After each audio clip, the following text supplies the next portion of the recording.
Salut les gars, ça bouge? Bienvenue sur ma chaîne Movie Recap. Ici, je vous présente régulièrement des résumés de films en français à ne pas manquer. Installez-vous confortablement et attachez vos ceintures, on décolle. Mais avant, n'oubliez pas, lâchez un pouce. En 1572, la redoutable sorcière Makin est emprisonnée sur une haute montagne par Grégory, un chasseur de créatures maléfiques chargé de protéger le monde des forces sorcières. Mais des années plus tard, une lune de sang apparaît, lui redonnant ses pouvoirs. Transformé en monstre ailé, Makin brise sa cellule et s'échappe. Pendant ce temps, Grégory boit dans une taverne lorsqu'un messager, son apprenti William, vient l'alerter d'un cas inquiétant dans l'église. Ignorant l'avertissement, Grégory est provoqué par un homme qu'il affronte avec un XM choc, se jouant de lui avant de l'asperger d'alcool. Finalement, il accepte d'aller voir l'enfant possédé. Armés, Grégory et William pénètrent dans l'église où une fillette enchaînée projette violemment un crucifix sur eux. Grégory l'intercepte sans effort. Son père confirme que l'enfant est ainsi depuis la nuit dernière. Soudain, une voix démoniaque s'élève. Malkin est libre. Comprenant que la sorcière parle à travers l'enfant, Grégory rejette une poudre magique qui force la créature à quitter son hôte. L'obscurité s'échappe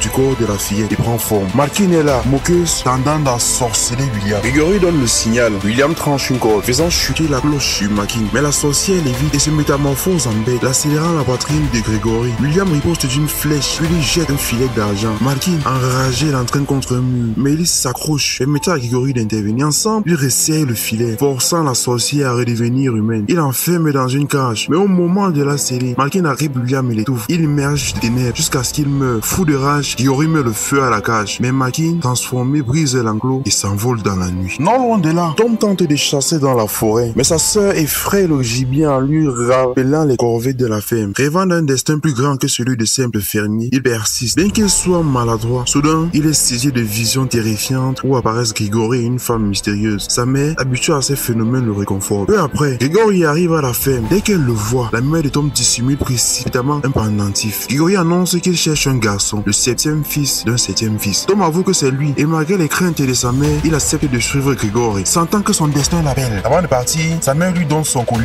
lui ordonnant de ne jamais s'en séparer. De retour dans son repère, Malkin retrouve sa sœur Lizzie gravement brûlée. Grâce à sa magie, elle la soigne instantanément et reconstruit son antre en un clin d'œil. Pendant ce temps, après un long voyage en bateau, Tom et Grégory atteignent la ville. Grégory confie de l'argent à Tom pour acheter des provisions avant de se rendre à la taverne. En explorant des ruelles, Tom découvre une jeune femme, Alice, capturée par les habitants qui s'apprêtent à la brûler. La croyance sorcière, il la reconnaît aussitôt. C'est elle qu'il a vue dans ses visions. Sans réfléchir, il s'interpose, affirmant être l'apprenti de Grégory et qu'il s'occupera d'elle. La foule le croit et le laisse partir avec Alice. Une fois en sécurité, Tom la libère. Alice l'avertit. Tous les apprentis de Grégory finissent par mourir avant de disparaître et lui demande de ne rien dire à Grégory à son sujet. Mais au coucher du soleil, Alice rejoint le repère de Makin, révélant qu'elle est en réalité une fille de Lizzie. Makin, satisfaite, lui ordonne de poursuivre sa mission d'espionnage et annonce qu'il est temps de rassembler toutes les créatures des ténèbres. La lune de sang approche. Alors qu'il traverse les bois aux côtés de Grégory, Tom ne cesse de sursauter en apercevant d'étranges spectres. Son maître lui explique que les dons s'emparent de lui. Il voit Makin s'échapper de sa cage, puis tout devient noir. Lorsqu'il rouvre les yeux, il est déjà le matin. Il se trouve à bord d'un bateau avec Grégory et un imposant troll nommé Trusk. Une fois sur la terre ferme, ils atteignent la demeure de Grégory, un endroit rempli d'armes, de livres anciens et d'instruments étranges. Fouillant, Tom découvre une tapisserie représentant les faucons, un oiseau de nobles chevaliers ayant jadis combattu les ténèbres et formé des 7e fils de 7e fils. Autrefois, ils étaient les milliers. Aujourd'hui, Grégory est le dernier. Normalement, l'apprentissage dure 10 ans, mais Grégory annonce à Tom qu'il n'a qu'une semaine pour être prêt. Dans 7 jours, la lune de sang apparaît, un phénomène qui ne se produit qu'une fois par siècle. La dernière fois, les sorciers ont tiré une telle puissance qu'une guerre a éclaté. Cette nuit-là, Tom est tiré de son sommeil par la voix de Grégory qu'il appelle à l'aide. Il s'aventure dans la demeure silencieuse et tombe sur une armure, avec un squelette à l'intérieur, rien d'autre. Mais alors qu'il tourne les talons, l'armure s'illumine brusquement et s'anime. Elle se met à le poursuivre, fracassant les portes sur son passage. Tom esquive une lance, grimpe sur une sculpture pour lui échapper. Mais l'armure limite et l'attaque avec son épée, détruisant tout autour d'elle. Finalement, elle le projette dans le vide et bondit après lui pour l'achever. Mais au dernier moment, Grégory intervient, désarme l'armure et la terrasse à l'aide de son bâton, dissipant l'obscurité qu'il habitait. Furieux, il réprimande Tom. Il devait rester dans la chambre. Il a déjà échoué à son premier test. Sans attendre, Grégory lui lance son bâton et l'attaque avec une épée, l'assaillant de moquerie sur sa famille. Tom, encore inexpérimenté, une épée qui frôle la tête de son maître. Un sourire fugacé apparaît sur le visage de Grégory. L'entraînement peut continuer. Les jours suivants, il apprend à reconnaître les métaux et les herbes capables de blesser les créatures des ténèbres, en maniant les couteaux à se protéger des sortilèges. Grégory lui enseigne aussi les sectes des lieutenants démoniaques de Makin. Pendant ce temps, au repère des sorcières, les lieutenants de Makin arrivent à la tête d'une armée infernale. Lorsque l'un des démons croise son regard, elle le tue sur le champ par son insolence. Alice, témoin de cet acte inexcusable, commence commence à douter. Malkin n'a aucune loyauté avec les siens, mais Lizzie, sa mère la rassure, la famille ne craint rien. Cette nuit-là, Tom est encore réveillé par un bruit. Il découvre Alice en train de se baigner dans un lac. Elle lui demande de se retourner avant de sortir de l'eau et use de magie pour se rhabiller en secret. Mais au moment où Tom lui prend la main, une étincelle éclate. Alice n'a plus le choix. Elle lui avoue la vérité. Elle est une sorcière. Et selon la légende, si une sorcière touche un homme sous la lumière de la lune et qu'une étincelle jaillit, alors cet homme est son véritable amour. Elle lui confie que toute lorsque, agité par un cauchemar, Tom se détourne une seconde et Alice disparaît dans l'ombre. Au matin, les cloches retentissent au loin. Un signal d'alarme. Grégory comprend aussitôt. Les Spokes sont convoqués. À cet instant, un groupe de chevaliers surgit. Ils doivent les escorter en ville. Un voyage de 2 jours les attend. À leur arrivée, un prêtre les informe qu'un monstre terrifiant hante la ville. Une créature si redoutable qu'aucun homme n'ose l'approcher. Dans une cage massive, propose une bête semblant à un ours. Mais Grégory la reconnaît immédiatement. C'est Urac, le plus sanguinier des lieutenants de magie. D'un ton grave, Grégory ordonne aux soldats de quitter les lieux et fait verrouiller les portes. Il combattra seul. D'un coup de griffe, Urac pulvérise la cage et se rue sur Grégory. Mais ce dernier lui lance une poudre d'argent, l'obligeant à prendre forme humaine. Un duel féroce s'engage. Les coups pleuvent, les deux adversaires rivalisent de force et d'agilité. Mais Urac prend l'avantage et plaque Grégory contre un portail de fer. Voyant son maître en danger, Tom intervient et lance un objet sur la tête d'Urac pour le distraire. La bête se tourne alors vers lui et le tue. Sans perdre une seconde, Grégory ordonne à Tom de grimper sur une cage pour le servir d'abat. Lorsque le jeune homme saute au sol, Grégory touche une corde, précipitant la cage sur Urac qui s'échappe dans un fracas assourdissant. Mais Urac n'a pas dit son dernier mot. Il rugit et se transforme à nouveau en bête monstrueuse. Tom réagit vite et lui projette une nouvelle poignée de poudre d'argent. L'effet est immédiat, la transformation est stoppée. Profitant de son affaiblissement, Grégory et Tom l'enchaînent solidement et le jettent dans une cage scellée. Les chevaliers se hâtent alors de verser de l'huile à travers la pièce. Grégory s'empare du piston et jette le feu. Les flammes s'élèvent, consumant Urac dans des hurlements déchirants. En quittant les lieux,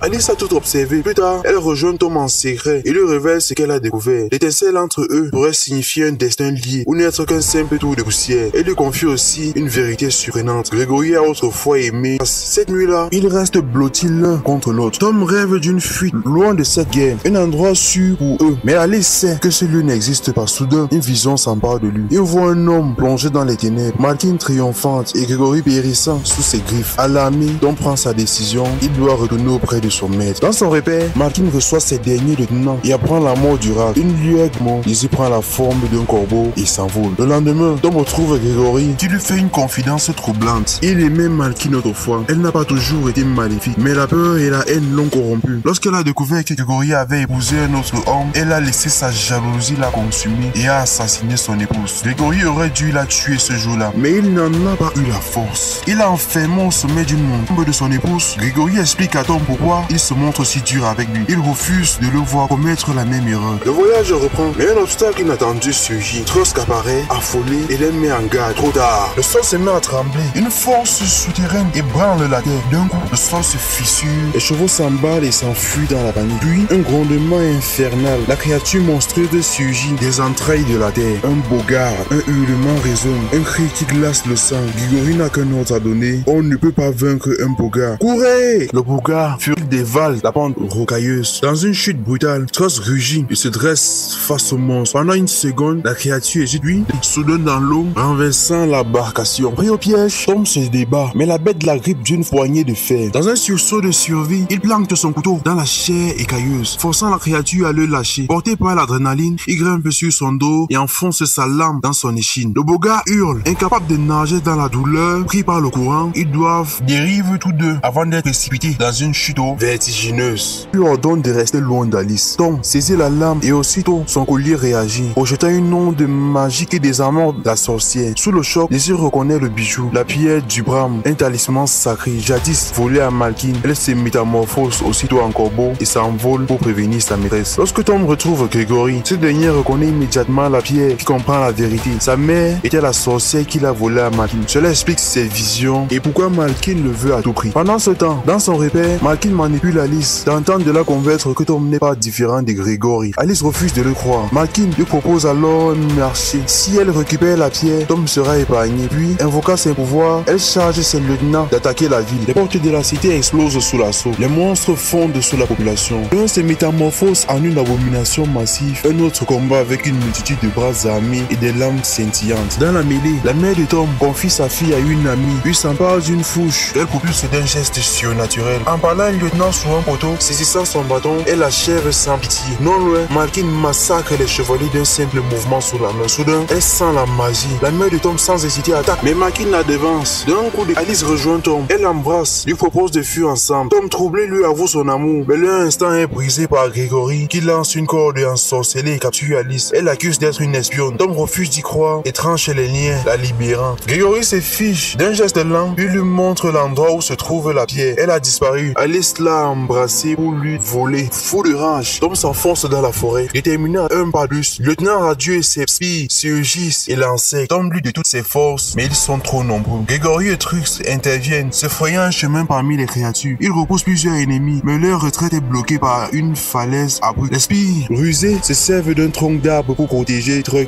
dans le vide. Tom, lui, est capturé par les cordes et traîné vers le bord. Grégory tente de le sauver en lui tendant un bâton, mais la prise de Tom glisse. Il chute. Profitant de la confusion, Radieux entraîne Grégory et l'emprisonne dans un filet. Il veut le tuer, mais Malkin le veut vivant. Tom, lui, a survécu à la chute. Une vision de Anne, le fantôme de sa mère lui apparaît. Elle lui murmure qu'il est le seul capable d'arrêter Malkin. Il doit être courageux. Réarmé d'une nouvelle détermination, Tom retrouve le bâton de Grégory et sauve Trust, encore suspendu au bord du précipice. Nuit là, dans le repère des sorcières, Radieux entraîne Grégory devant Malkin. Il annonce fièrement la mort de Tom. Lizzie, elle, assure à Alice que c'était pour son bien, mais Alice n'y croit plus. Malkin, utilisant la pièce du Bram, tente d'envoûter Grégory. Il s'approche, prêt à succomber, quand soudain, Alice surgit et lui arrache le collier. Elle esquive les gardes et s'échappe. Grégory hurle, la magie se brise. Furieuse, Malkin l'approche contre un mur et prend sa forme démoniaque pour poursuivre Alice. Lizzie panique et supplie d'épargner sa vie. Mais Malkin l'ignore. Lizzie se transforme à son tour et se lance à sa poursuite. Dans le ciel, les deux sorcières s'affrontent. Lizzie s'accroche à l'aide de Malkin et la fait s'écraser contre un pilier. Le choc est dévastateur. La pierre glisse sous les décombres. Lizzie chute et Malkin, sous un rugissement bestial, l'achève d'un coup de griffe. Dans le chaos, Tom retrouve Alice et l'interroge. Elle avoue avoir volé la pierre pour le protéger, mais qu'elle l'a perdu. Un spire surgit. Tom l'élimine sans hésitation. La bataille fait rage. Trust écrase les ennemis. Tom combat un lieutenant félin. Alice tente de survivre. Dans un ultime effort, Tom retrouve la pierre et active son pouvoir. Il réduit en cendres ses adversaires. Grégory de son côté affronte Radieux dans un duel sanglant. Après un combat acharné, il le terrasse. Malkin, elle, revient sous sa forme humaine pour mieux trahir Lizzie et la tuer. Grégory murmure à Tom qu'il doit finir ce combat. Tom entre dans la tanière. Malkin, feignant la faiblesse, l'attire dans un piège et l'attrape à la gorge. Mais avant qu'elle ne l'achève, Tom, dans un geste précis, lui plante une lame en plein cœur. Malkin, agonisante, murmure une malédiction avant que les flammes ne l'engloutissent. Peu après, Grégory grave un symbole sur la main de Tom, le marquant comme son successeur. Alice, hésitante, se demande si leur amour n'était qu'une illusion. Tom l'embrasse une dernière fois avant de tourner le dos. Il a fait son choix. Les choses de la ville résonnent. Une nouvelle mission l'attend. Bon les gars, si vous êtes arrivés jusqu'à ce moment du film, alors vous avez apprécié. Puis n'hésitez pas à lâcher des pouces, abonnez-vous et partagez, commentez cette vidéo, ça me fait vraiment plaisir. À la prochaine.